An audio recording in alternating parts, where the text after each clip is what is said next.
Come on, Miss Lil. Go on. Go back. Hi.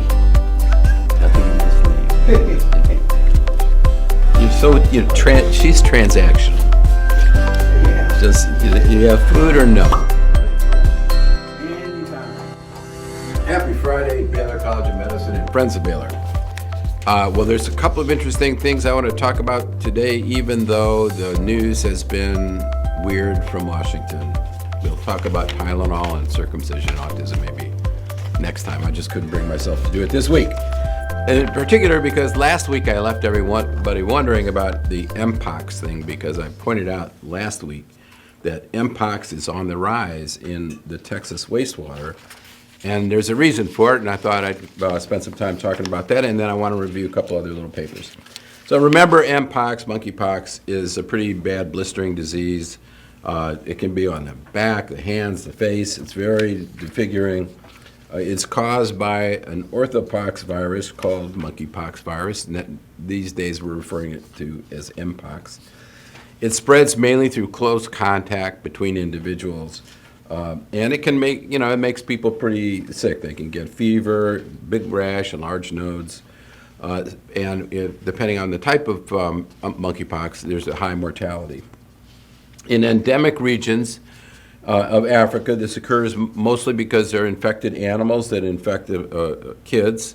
And then in overcrowded conditions, it's transmitted in children, mostly between kids living together in close contact. In non-endemic regions, in other words, not in those places where there are an animal zoonosis, it's usually transmitted through sexual contact. And that has been the global pandemic in 2022, was mostly in countries that had not been previously reporting mPox, and it was mostly through sexual contact, and mostly men who have sex with men. In the endemic regions, it's a zoonosis, and I have beautiful pictures of the animals that are usually carrying it. The Gambian pouch rat, which is a big rat. Dormice are endangered, but in cute little things, and a variety of monkey species, and the fire-footed rope squirrel are the zoonosis where the mPox is actually replicating. There are two types of monkeypox, two major varieties, clade 1 and clade 2. The clade 1 is mostly in Central and East Africa, and that's the very serious one, causes a lot of cases, and a lot of mortality. Clade 2 is in Nigeria and mostly West Africa, Cameroon, and South Africa.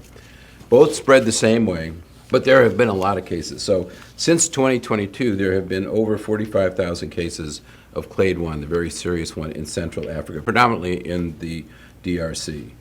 And there have recently been some travel-associated clade 1 in Australia, Europe, Asia, even the U.S., mostly attributed to people who have actually visited that region and been infected in that region. And then this year, there's been a big outbreak of clade 2 that came from West Africa. Interestingly enough, since 2022, when there was a global outbreak, we've had it in the United States, and it has been percolating along here. We've had it for a while. What's weird is this year we had 6 cases in the U.S. of clade 1 monkeypox, the very severe one, but again, they were all associated with people who had actually traveled to Central or East Africa. They were all individual cases. There was no transmission. The CDC reports that the USA risk for clade 1 is extremely low. But clade 2, the less serious one that's in West Africa, has been around in the U.S. and has been increasing in Texas. That was the increase we saw in the wastewater. And there's been an uptick in cases, mostly associated with this outbreak that has been in Sierra Leone and Liberia. So it's really kind of an interesting thing that's been happening. In this particular case, there have been over 3,000 cases of clade 2 in Sierra Leone with 15 deaths, and Liberia recorded 208 cases. The interesting thing is most of these have been heterosexual transmission. So it's changed a little bit, and that's a concern. In fact, it's so concerning that it's amazing to me. The CDC actually said you should get vaccinated if you're going to one of these two countries and plan to have sex. That's in the CDC recommendation. That's how things change. So these are the cases. You can see the DRC in red. A lot of cases for clade 1A. That's the very serious one that's endemic. Burundi and Uganda, also clade 1b, serious disease and endemic there. Clade 2, this is the Sierra Leone and Liberia outbreak in Guinea. And if you look at last year, they had reported almost 20,000 cases of clade 1 in the DRC. In the first half of 2025, there are already 17,000 cases. So this is really a lot of cases most recently. So, you know, it's been around for decades. Well, why is it happening now? And that's the question I get. We've heard about this. Why is it now? Well, if you'll recall, in 1980, we eliminated smallpox from the world, one of the great public health triumphs. But what happened, though, is we stopped vaccinating against smallpox. Smallpox vaccine is effective against monkeypox. And so what's happened is our immunity has waned it's now over 40 years. And as a result, they're more and more susceptible people. And as we get closer and closer to these animals that live in the jungle, and then, we have this urbanization, what happens is then we have a susceptible population. So you're seeing a perfect example of why vaccines are important. We eliminated smallpox. We didn't know about monkeypox. We stopped vaccinating against smallpox, and now we're having outbreaks. And, it's a real concern. Why in Texas, of all things? Well, during the 22-23 outbreak of monkeypox, Texas was the third largest number of cases, New York and California and Texas. And we have had a lot of cases. As of 2025, over the last 3 years, we've had 823 cases in the Houston area and 14 cases just in the last 30 days. And so the recommendations are, if you're one of the people who is at risk, you should get the Jynneos vaccine. So if you've had mPox, you don't need it. If you've been vaccinated against it, you don't need it. But if you've had only one mPox vaccine or haven't been vaccinated and you're in risk behaviors, you should get it. And of course, Moderna made an mRNA vaccine, which we stopped funding. Makes no sense. So there was an interesting paper, though, on MMR.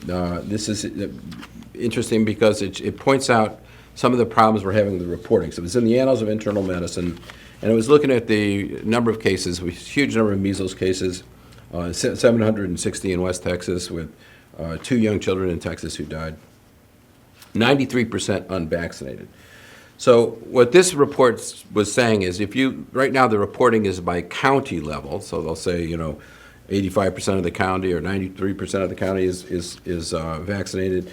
But when they looked at individual school district, there was tremendous variation.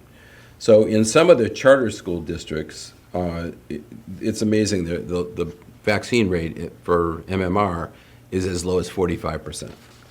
So that is, if you have a school that has 44% vaccination and one person shows up with measles, it's going to be a disaster. And in fact, that's happening in South Carolina. There are 150 unvaccinated kids that are being held out of school in quarantine because they got an exposure to measles. So this is what happens if you don't vaccinate enough. If there's one exposure in the nearby region, and with it, being the most infectious disease, it's a real problem. So, to me, that's really interesting. And just as a reporter about vaccination, I do want to report President Trump received both the COVID vaccine and his flu shot during his second physical of the year.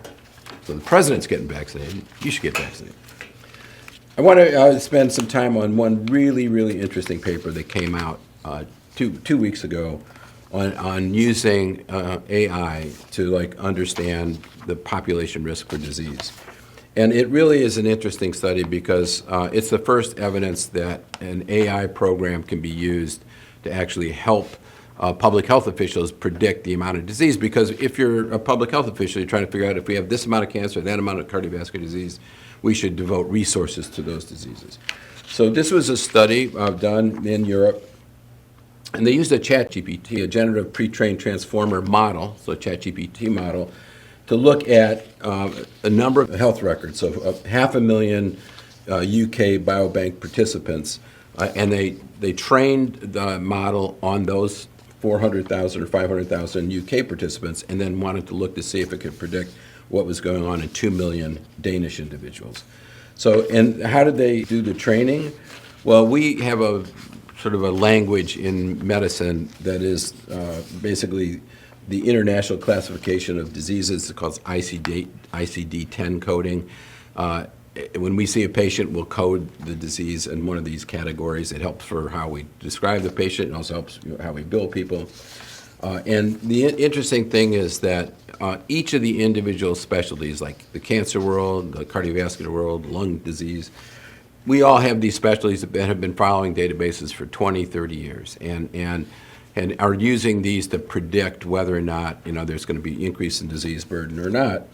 And the interesting thing is they wanted to see if this ChatGPT model or GPT model would be as successful as predicting these single disease models, because it could have huge impact. So how do they train it? Well, there's a language that they have to educate the program on, and it's called tokens in the large language world. So some of the tokens are just descriptors like male, female, smoke, don't smoke. But then there are events. Either you stay well, or you have asthma, or you get cancer. And each of those things is coded in this large lexicon of ICD-10 codes. And so the model was to take these 500,000 UK individuals. They took 80% of them and then trained the program to understand all the diseases they had. And then they validated on the other 20%. So they trained it on 80% and took the other fifth of the records and said, what's the prediction? And it worked pretty well on the UK group. And then they took it to another group in Denmark and looked at 2 million. And there are differences in databases. The UK group is younger, the Denmark group is older. And so there's some possibilities that would be not as predictive. So the data are really fascinating. And that's why it was a lead paper in Nature. First of all, it's very good at predicting when you're going to get disease. So here's the predictive model. The blue is males and the purple is females. But here's chickenpox. It predicts you'll get chickenpox young. If pancreatic cancer, it predicts that you'll get it later. If breast cancer, you can tell females versus males. So these are just predicted from the ChatGPT model. Alzheimer's, obviously a late disease. Depression's all the time. We know that. Anyway, and then it said, well, how good is it compared to all the other models? The single disease models are predicting death, very good, very comparable to those models. Dementia, very good. And cardiovascular disease.